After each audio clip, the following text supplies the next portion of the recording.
तो इसी एनर्जी के साथ स्टार्ट करते हैं एरर डिटेक्शन क्वेश्चंस। बहुत सारे ग्रामर के कॉन्सेप्ट्स हम पढ़ने वाले हैं, सीखने वाले हैं, समझने वाले हैं। एंड ये जो क्लास होने वाली है डेफिनेटली बहुत एंटरटेनिंग क्लास भी होने वाली है। मेरी कोशिश रहेगी कि मैं आपको कॉन्सेप्ट्स इस तरीके से समझाऊं कि आपको हमेशा के लिए वो कॉन्सेप्ट्स याद हो जाए। ग्रामर को बहुत बहुत स्ट्रॉन्ग भी हम बनाएंगे इस सेशन में। तो ये रहा आज का पहला सवाल and this is the timer for you.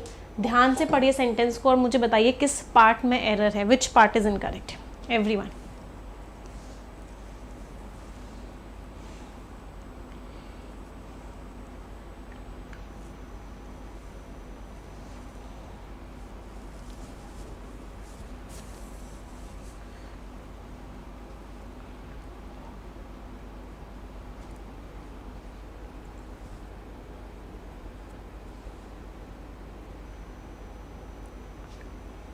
चलिए the time is up, time over हो चुका है।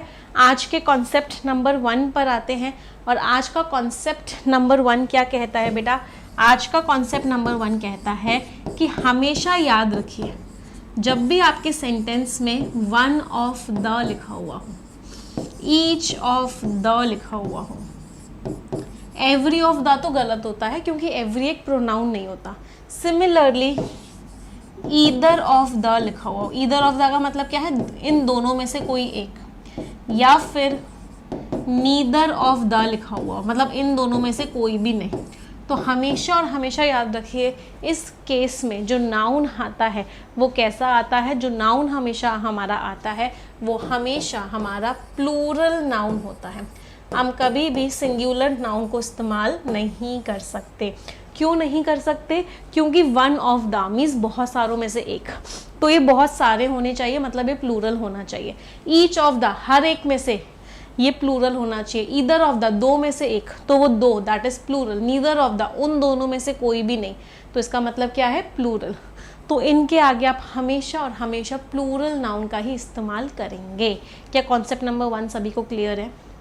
चलो अगर क्लियर है तो इस सेंटेंस को पढ़ते हैं। द लैंडस्लाइड, लैंडस्लाइड क्या होता है कि पहाड़ का थोड़ा सा टुकड़ा टूट के नीचे आ गया, लैंडस्लाइड कर गई, नीचे आ गई पहाड़ पे से। तो ये जो लैंडस्लाइड हुई जो पिछले हफ्ते हुई, इसको याद किया जाएगा। Will go down as, go down as का मतलब क्या होता है? गो डाउन एक फ्रेजल वर्ब होती है, इसका मीनिंग होता है इसको याद किया जाएगा। तो इसको कैसे याद किया जाएगा? इसको याद किया जाएगा one of the severest natural disasters. बहुत सारे नेचुरल डिजास्टर्स में से ये क्या है? एक सबसे ज़्यादा सीवियर, सीवियर मीन्स बहुत ही खतरनाक। तो यहाँ पे हम क्या यूज़ करेंगे? डिजास्टर्स यूज़ करेंगे। क्यों? क्योंकि वन ऑफ द के आगे हमेशा प्लूरल नाउन आता है। तो one of the severest natural disasters in the state. और जो डेथ टॉल है, टॉल शब्द का मतलब क्या होता है? टॉल शब्द का मतलब होता है नंबर। जो डेथ टॉल है वो 37 पहुंच चुका है, 37 लोगों की डेथ हो चुकी है एंड 28 पीपल जो हैं वो अभी भी फंसे हुए हैं मलबे के नीचे, इवन एज, और साथ के साथ क्या चल रही है? Rescue efforts. रेस्क्यू मीन्स उनको बचाने वाली जो मेहनत है वो भी साथ के साथ चल रही है। सो इस क्वेश्चन का आंसर क्या हो गया? B part is incorrect. समझ में आ रहा है सभी को? एवरीवन येस और नो? एक बार रिक्वेस्ट करूंगी सभी से कि जल्दी से सेशन को एक बार लाइक और शेयर कर दो जिससे कि मैक्सिमम बच्चों तक ये सेशन पहुंच पाए। तो फर्स्ट कॉन्सेप्ट क्या था? साथ में बोलेंगे सभी लोग, बोलते हैं तो अच्छे से याद होता है। One of the, each of the, either of the, neither of the, सबके आगे हमेशा प्लूरल नाउन ही आएगा। चलो अगले सवाल पर आते हैं, the next question of the day. और ये रहा टाइमर सभी की स्क्रीन पे। ध्यान से पढ़ो और मुझे बताओ किस पार्ट में एरर है।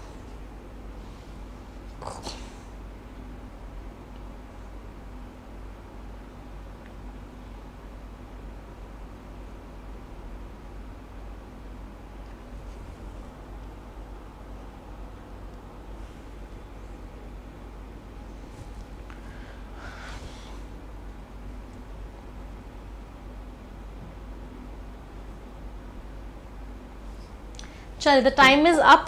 किस पार्ट में एरर था इस क्वेश्चन में? मैम कॉन्सेप्ट पता होता है बस दिखता नहीं है कॉन्सेप्ट। ये बहुत सारे बच्चों की दिक्कत होती है नहीं होती है? इसमें बड़ा सिंपल सा कॉन्सेप्ट था, वो था सीक। सीक जो होती है वर्ब की फर्स्ट फॉर्म होती है। सीक का मतलब होता है आप किसी चीज़ की डिज़ायर रखते हो, आप किसी चीज़ को चाहते हो, उसको बोलते हैं seek. If you are seeking a banking job, मतलब आप क्या कर रहे हो? बैंकिंग जॉब चाह रहे हो। तो इसकी जो सेकेंड फॉर्म होती है वो होती है सॉट, और जो इसकी थर्ड फॉर्म होती है वो भी क्या होती है, सॉट। सीक्ड जैसा कोई शब्द ही नहीं होता है, there is no word like seeked, इसके जैसा कोई भी शब्द नहीं होता है। सो किस पार्ट में एरर हो गया, वाइल द एडमिनिस्ट्रेशन ने चाहा, तो हैज़ और हैव के साथ तो वर्ब की थर्ड फॉर्म आती है, तो यहाँ पे क्या आएगा, सॉट आएगा। कि एडमिनिस्ट्रेशन ने क्या चाहा, एडमिनिस्ट्रेशन ने चाहा कि वो वाटर आउटफ्लो जो हो रहा है उसको ईज कर दे, उसको कम कर दे स्टोर्ड वाटर से। इंक्लीमेंट वेदर, जो ये तूफान आया, ये जो वेदर आया, इसकी वजह से क्या हो गया, एफर्ट्स की जो पेस थी, पेस मीन्स जिस स्पीड पे एफर्ट्स हो रही थी वो क्या हो गई, हैम्पर हो गई। हैम्पर होने का मतलब क्या होता है, कमज़ोर पड़ गई। हैम्पर होने का मतलब क्या होता है, रुक गई। तो चाहा तो यही था कि चीज़ें ठीक हो जाए, लेकिन ये जो इंक्लीमेंट मीन्स कोल्ड, ये जो कोल्ड वेदर था इसकी वजह से एफर्ट्स बहुत धीरे धीरे लगे, जो स्पीड थी वो कम हो गई। क्लियर सभी को। So which part is incorrect, किस पार्ट में एरर हो गया, ए पार्ट में एरर हो गया, सीक्ड की जगह सॉट आएगा। कोई दिक्कत किसी को। चलो अगले पे आते हैं, let's move to the next question. Hampered एक बहुत इंपॉर्टेंट वोकैबुलरी का वर्ड है बेटा। हैम्पर का मीनिंग क्या होता है, किसी चीज़ को रोकना, किसी चीज़ को कम कर देना, उसके इफेक्ट को। हैम्पर किया मतलब रोक दिया। आपकी जो लेजीनेस है, आपका जो आलस्य है, वो आपकी एफर्ट्स को कम कर देता है, हैम्पर कर देता है। चलो नेक्स्ट क्वेश्चन, और ये रहा टाइमर।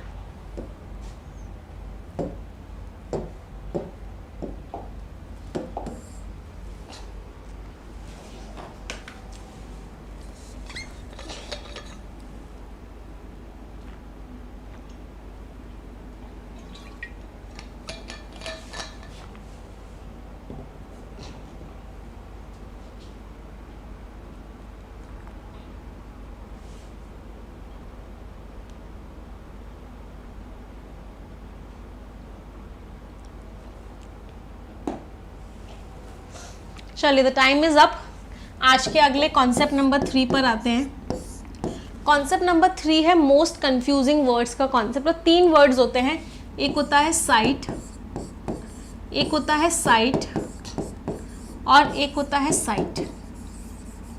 तीनों वर्ड्स अलग अलग होते हैं। इन तीनों वर्ड्स का मीनिंग समझते हैं। पहला शब्द क्या है, साइट। ये जो शब्द है ये क्या है, इसका मतलब होता है किसी चीज़ का एग्जाम्पल देना। इसका पार्ट ऑफ स्पीच क्या होता है, ये शब्द एक वर्ब होता है, CITE। इसकी सेकेंड या थर्ड फॉर्म क्या होती है, इसकी सेकेंड या थर्ड फॉर्म होती है साइट, साइटेड एंड साइटेड। तीनों फॉर्म सेम होती है, cite, cited and cited. Cite इसका मतलब होता है प्लेस ऑफ कंस्ट्रक्शन। कोई भी जगह को क्या बोलते हैं, साइट बोलते हैं। और ये क्या है, ये नाउन होता है। ये साइट, ये एक विजन को बोलते हैं, आपकी दृष्टि को बोलते हैं। और ये भी क्या होता है, नाउन होता है। तो ये तीनों वर्ड्स बोलने में एक जैसे लगते हैं, बट तीनों वर्ड्स का मीनिंग बिल्कुल अलग अलग होता है। तो चलो, द फैक्ट, जो सच्चाई है कि ऐसा जो डिजास्टर है ये एक रेलवे कंस्ट्रक्शन, SIGHT नहीं, क्या आएगा, SITE। तो ये जो सच्चाई है कि ये जो डिज़ास्टर है ये एक रेलवे कंस्ट्रक्शन साइट पे हुआ, एक ऐसे एरिया में जहाँ पे लैंडस्लाइड्स बहुत आसानी से आ सकती है। ये डेवलपमेंट प्लानर्स को कुछ पॉज देना चाहिए कि भाई सोचो, सोच समझ के काम करो। आप कंस्ट्रक्शन ऐसी जगह पे कर रहे हो जहाँ पे लैंडस्लाइड आ सकता है, तो ऑब्वियस सी बात है आप एनवायरनमेंट को चैलेंज कर रहे हो, तो प्रॉब्लम तो होगी ही होगी। So which part is incorrect, B part is incorrect. SIGHT की जगह SITE आएगा। सम पॉज मीन्स कुछ रुकावट आनी चाहिए। रुको भाई, ऐसी जगहों पे कंस्ट्रक्शन मत करो जहाँ पे लैंडस्लाइड आ सकता है। क्लियर, कोई दिक्कत किसी को। मैम इस क्वेश्चन में एरर फाइंड आउट कर लेते हैं पर एग्जाम में क्यों नहीं कर पाते। यहाँ पे एरर इसलिए फाइंड आउट कर लेते हो, मैं बताती हूँ, क्योंकि आप लोग कॉमेंट सेक्शन में देखते रहते हो। कमेंट सेक्शन में कोई आपको हिंट दे देता है तो आपको लगता है हाँ ये एरर तो हमें भी पता है, और आप भी उसी को आंसर मार्क कर देते हो। तो जब भी आंसर करने की कोशिश करो, कमेंट सेक्शन को मत देखो, पूरी ऑनेस्टी के साथ आंसर करने की कोशिश करो, तभी एरर डिटेक्शन इम्प्रूव होगा।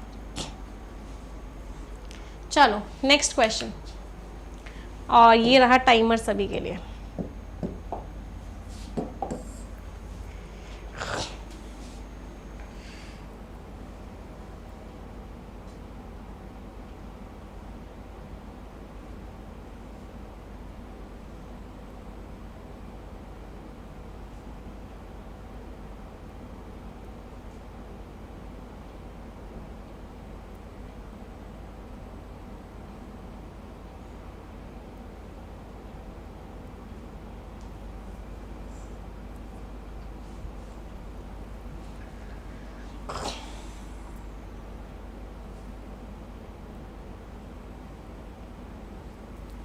हाँ जी, क्या गड़बड़ है इस क्वेश्चन में?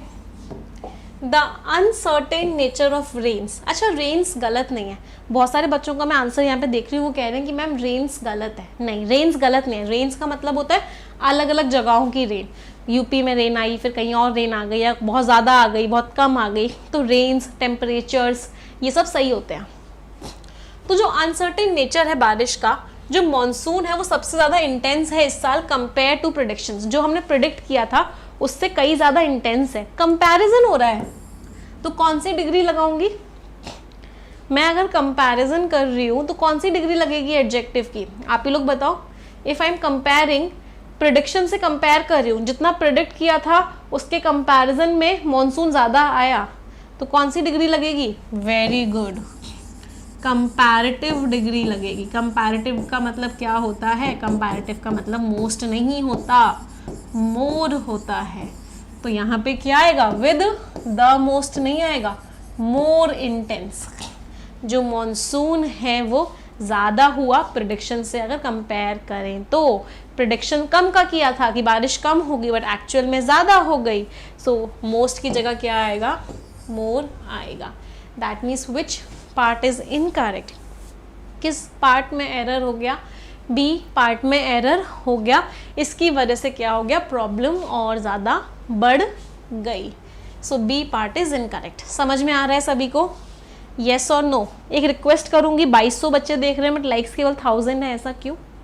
सबसे पहले सभी लोग वीडियो को लाइक करेंगे और शेयर करेंगे, और जैसे जैसे लाइक और शेयर करें मुझे बताते भी जाएंगे। जो नए बच्चे जुड़ते जा रहे हैं वो सब्सक्राइब भी कर लेंगे इस चैनल को।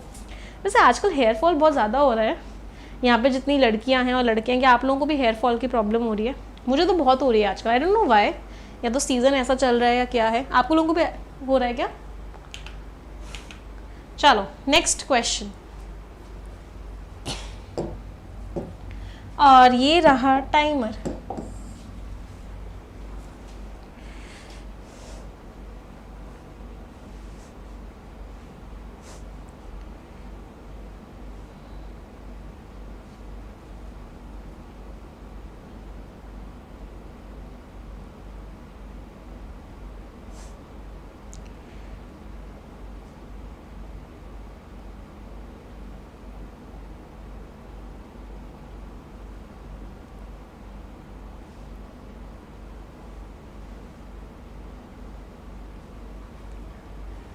चलिए, द टाइम इज़ अप। इस क्वेश्चन को करने से पहले एक कॉन्सेप्ट सीखते हैं, और वो कॉन्सेप्ट क्या है? कॉन्सेप्ट ये कहता है नाउन के बारे में जो शब्द बताता है वो एडजेक्टिव होता है, और एडजेक्टिव के बारे में जो शब्द बताता है वो एडवर्ब होता है, और एडवर्ब के बारे में जो शब्द बताता है वो भी एडवर्ब होता है। क्या ये सभी को पता है? नाउन के बारे में बताया एडजेक्टिव ने, एडजेक्टिव के बारे में बताया एडवर्ब ने, और एडवर्ब के बारे में भी बताया एडवर्ब ने। तो मैंने यहाँ पे लिखा बॉय। क्या है? नाउन है। कैसा बॉय है? स्मार्ट है। तो नाउन के बारे में जो शब्द ने बताया वो क्या हुआ? एडजेक्टिव हो गया। कितना स्मार्ट है? वेरी स्मार्ट है। तो इस एडजेक्टिव के बारे में जिसने बताया वो क्या हो गया? एडवर्ब हो गया। तो नाउन के बारे में एडजेक्टिव बताएगा और एडजेक्टिव के बारे में एडवर्ब बताएगा। क्या ये कॉन्सेप्ट सभी को क्लियर है? एवरीवन? चलो अब इसको देखते हैं। The need of the hour. Need of the hour एक फ्रेज होता है। इस फ्रेज का मतलब होता है ज़रूरत ये है। नीड ऑफ द आर क्या है? इतनी सारी वैकेंसीज हैं कि अब नीड ऑफ द आर है कि हम मेहनत करें। बैक टू बैक बैंकिंग में 20-25 हज़ार वैकेंसीज हैं, एसएससी में 20-25 हज़ार वैकेंसीज हैं। तो what is the need of the hour? Need of the hour is that we should work very very hard. तो नीड ऑफ द आर का मतलब क्या होता है? ज़रूरत का टाइम है। ज़रूरत इस चीज़ की है कि एक नेशनल प्रोग्राम बनाया जाए जिससे कि इस तरीके के एक्सीडेंट्स कम हो, डिस्ट्रीब्यूशन सेक्टर में एक्सीडेंट्स कम हो, एक क्लियर स्कोप हो काम का, सफिशिएंटली रिसोर्स एलोकेशन। गड़बड़ तो यहाँ पर है, ये नाउन है। नाउन के बारे में जो वर्ड बताएगा वो एडजेक्टिव होगा। तो सफिशिएंटली नहीं, क्या आएगा बेटा? सफिशिएंट आएगा। सफिशिएंट रिसोर्स एलोकेशन, अच्छा खासा रिसोर्स एलोकेट कर सकें। एंड रोबस्ट, रोबस्ट का मीनिंग क्या होता है? स्ट्रॉन्ग। स्ट्रॉन्ग मॉनिटरिंग को अच्छे से चेक कर पाएँ और वेरीफाई कर पाएँ चीज़ों को। So which part is incorrect? C part is incorrect. Sufficiently resource allocation नहीं आएगा, क्या आएगा? सफिशिएंट रिसोर्स एलोकेशन आएगा। कोई दिक्कत किसी को? Anyone, any problem till here? नहीं है तो अगला सवाल। और ये रहा टाइमर।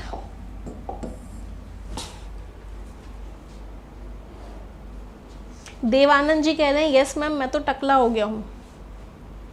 कोई बात नहीं, पहले सिलेक्शन ले लो फिर अच्छे से केयर कर लेना।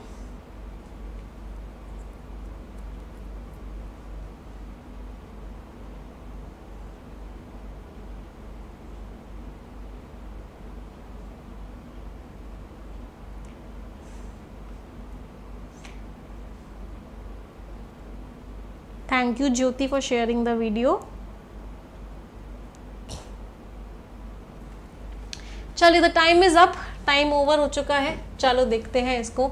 Since the sudden flooding that had begun in the, चलो पहले इसका कॉन्सेप्ट सीखते हैं। कॉन्सेप्ट क्या है इस क्वेश्चन का? इस क्वेश्चन का कॉन्सेप्ट है कि जब भी हम सिंस और फॉर की बात करते हैं, ये किसी टाइम के बारे में बात कर रहे होते हैं। तब से, जब से मैं बड़ा हुआ हूँ, जब से मैं तुमसे मिला हूँ, जब से मेरे नैना तुम्हारे नैनों से लागे हैं, तो इनसे पहले जो टेंस आता है वो क्या आता है? परफेक्ट आता है या परफेक्ट कॉन्टिन्यूअस आता है। मतलब जिस टेंस के बारे में बात कर रहे होते हैं वो परफेक्ट होता है या परफेक्ट कॉन्टिन्यूअस होता है। और अगर सिंस के जस्ट बाद कोई टेंस आता है तो वो कौन सा आता है? सिंपल पास्ट आता है।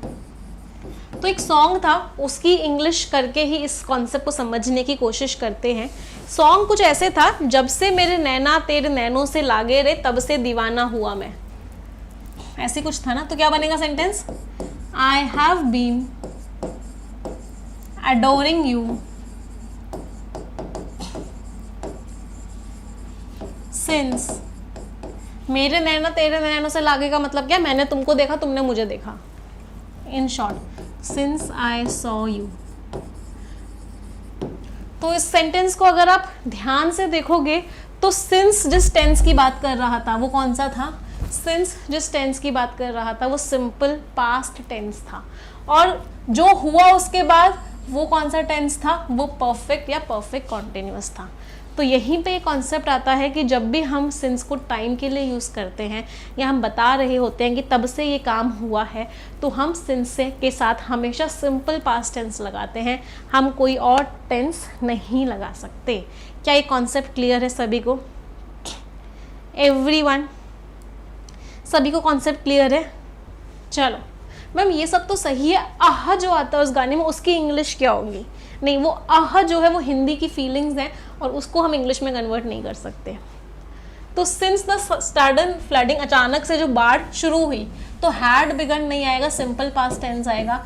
तो इसका मतलब क्या है? वर्ब की सेकेंड फॉर्म आएगी। इसका मतलब यहाँ पे क्या आएगा? बिगैन आएगा। तो जब से बाढ़ आना शुरू हुआ नेबरिंग डिस्ट्रिक्ट्स में, जब से मैंने तुमको देखा, जब से बाढ़ आई, तब से क्या हुआ? रेसिडेंट्स जो है ढूंढ रहे हैं। रेसिडेंट्स क्या ढूंढ रहे हैं? ड्राई लैंड मिल जाए, फूड मिल जाए और क्लीन वाटर मिल जाए, ये सब चीज़ें रेसिडेंट्स ढूंढ रहे हैं। So which part is incorrect? B part is incorrect. Since के आगे हमेशा कौन सा टेंस आता है? सिंपल पास्ट टेंस आता है। समझ आ रहा है सभी को? बताइए जी, आ रहा है समझ में? यस। अच्छा एक चीज़ और कहना चाहूँगी सभी स्टूडेंट्स को, क्या है कि बहुत सारे बच्चे परेशान होते हैं कि मैम एरर में मार्क्स नहीं आ रहे, मैम नहीं हो रहा है, मार्क्स ही नहीं आ रहे हैं, अच्छा फील ही नहीं हो रहा है, डीमोटिवेटेड हो रहे हैं। तो एक इम्पॉर्टेंट चीज़, अगर आपके कभी मार्क्स कम आए हैं या कोई भी फेलियर आपको ज़िंदगी में मिला है, तो हमेशा इस बात को याद रखना कि जब भी कोई शेर एक लंबी छलांग मारता है तो पहले एक कदम पीछे लेता है और फिर वो छलांग मारता है। तो अगर आपको भी कुछ मार्क्स कम आ रहे हैं, आपकी ज़िंदगी में भी कोई फेलियर आ रहा है, कोई डिसअपॉइंटमेंट आ रहा है, तो परेशान नहीं होने की ज़रूरत है। बस और एनर्जी के साथ आगे कूदना है, मतलब और एनर्जी के साथ एफर्ट्स लगाने हैं, तो वो फेलियर नहीं होगा, वो फेलियर भी एक मोटिवेशन बन जाएगा। तो बिल्कुल भी परेशान नहीं होना है अगर गलत हो रहे हैं, बस सीखने पे फोकस करो। सीखोगे ऑटोमेटिकली कॉन्सेप्ट्स बार बार रिवाइज होते हुए जाएंगे, मार्क्स अपने आप इंप्रूव हो जाएंगे। तो यस, बाउंस बैक अगर गलत हो रहा है तो। चलो नेक्स्ट क्वेश्चन।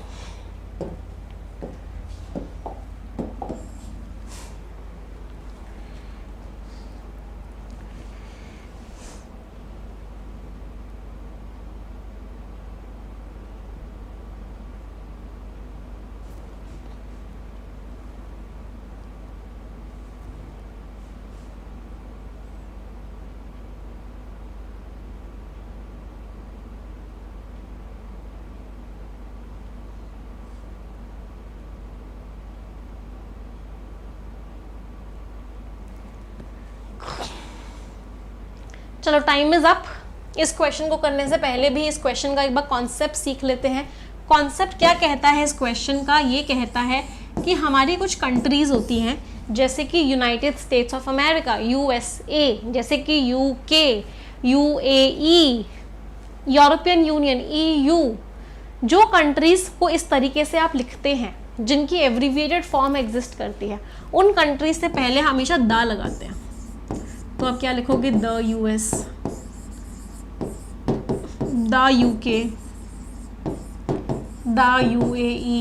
एक ग्रुप्स भी होते हैं जो द USSR, EU भी एक ग्रुप है, द EU। तो इन सारी की सारी कंट्रीज से पहले क्या लगेगा? इन सारी की सारी कंट्रीज से पहले द लगेगा, चाहे वो शॉर्ट फॉर्म में लिखी हो चाहे वो फुल फॉर्म में लिखी हो। UK लिखाओ या यूनाइटेड किंगडम लिखाओ, USA लिखाओ या यूनाइटेड स्टेट्स ऑफ अमेरिका लिखाओ, आप हमेशा उनसे पहले क्या लगाएंगे बेटा? आप हमेशा द लगाएंगे। अब कुछ कंट्रीज और होती हैं जो फोकट का द ले जाती हैं अपने साथ, जबकि वो एब्रीविएटेड फॉर्म में नहीं होती हैं, तब भी फोकट का द ले जाती हैं अपने साथ। वो कौन सी कंट्रीज हैं भाई? The Netherlands, the Maldives, the Philippines. तो ये 3 कंट्रीज और हैं जो अपने साथ फोकट का द लेके जाती हैं। चलो अब इस क्वेश्चन को देखते हैं भाई। An extra ordinarily hot summer, हद से ज़्यादा गर्मी यूरोप में, उसने एक और पीक को क्रॉस कर दिया। कुछ जगह तो ऐसी थी ब्रिटेन में जिनमें 40 डिग्री सेल्सियस से ऊपर टेम्परेचर चला गया। पहली बार कोई ऐसी जगह UK में जिसने इस मार्क को ब्रीच किया है। ब्रीक का मीनिंग क्या होता है? क्रॉस किया है। तो पहली बार ऐसा हुआ है कि किसी कंट्री ने 40 डिग्री सेल्सियस मार्क को क्रॉस किया है यूरोप में, और इतनी ज़्यादा गर्मी वहाँ पे हो चुकी है। सो किस पार्ट में एरर है? D पार्ट में एरर है। कोई दिक्कत किसी को भी नहीं है? चलो अगले क्वेश्चन पे आते हैं। नेक्स्ट क्वेश्चन ये रहा, and this is the timer for you.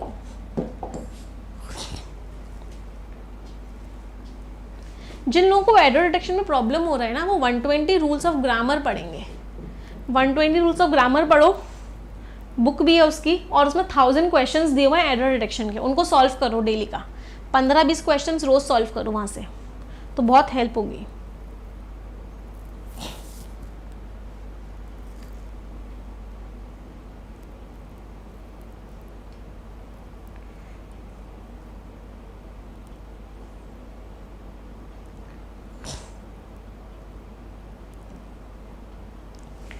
चलिए द टाइम इज अप।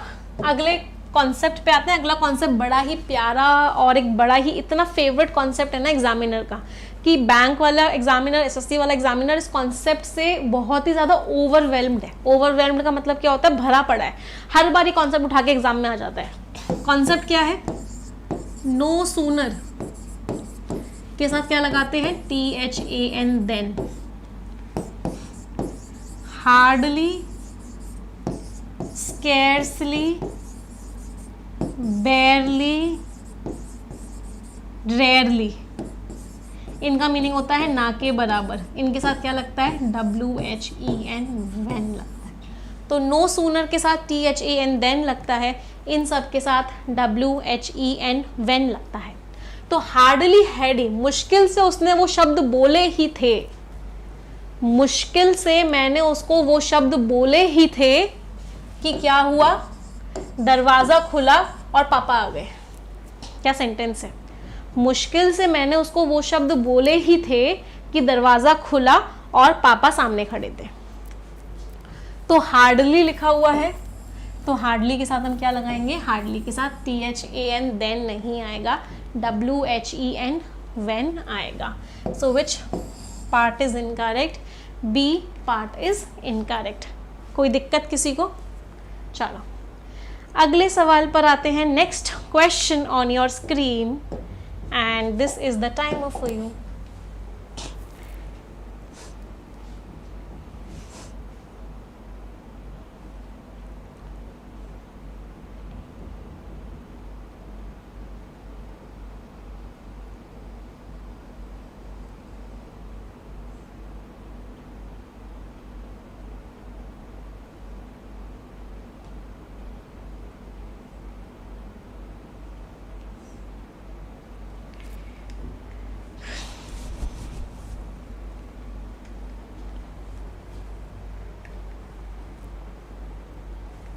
चलिए the time is up. Let's look at this question now. इस क्वेश्चन में क्या एरर है?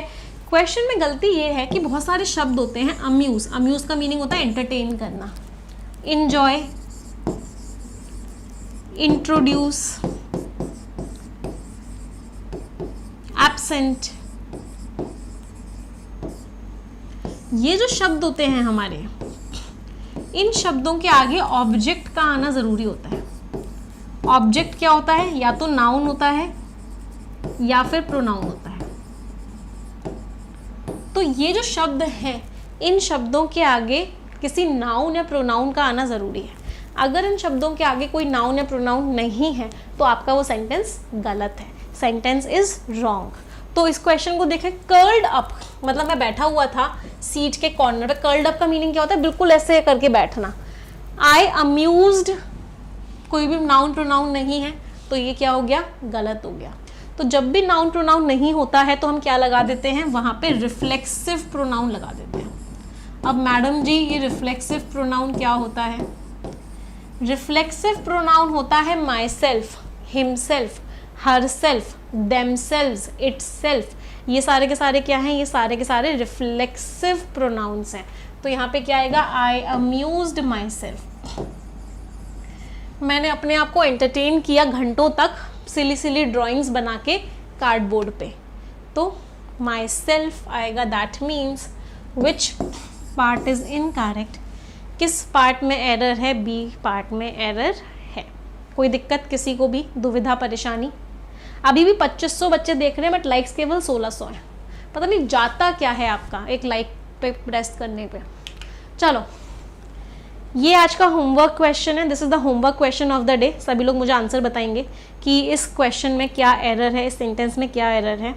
अब मैं कल के विनर्स का नाम बता देती हूँ. आई होप सभी को पता है. जितने भी बच्चे कमेंट करते हैं उनमें से कुछ बच्चों को सिलेक्ट करके बुक्स दी जाती हैं. तो कल के जो हमारे विनर्स हैं उनका नाम मैं अनाउंस कर रही हूँ. वो घड़ी आ चुकी है विनर्स का नाम अनाउंस होने की. और कल जो कि वोकैबुलरी की क्लास थी उसमें विनर्स का नाम है Sumaiya Faridi, Sumaiya Faridi, and second name is Monu Poddar. Monu Poddar and Sumaiya Faridi. आप मुझे बेटा एक मेल करोगे. मेल में स्क्रीनशॉट ज़रूर भेजना कि वो कमेंट आप ही ने किया था.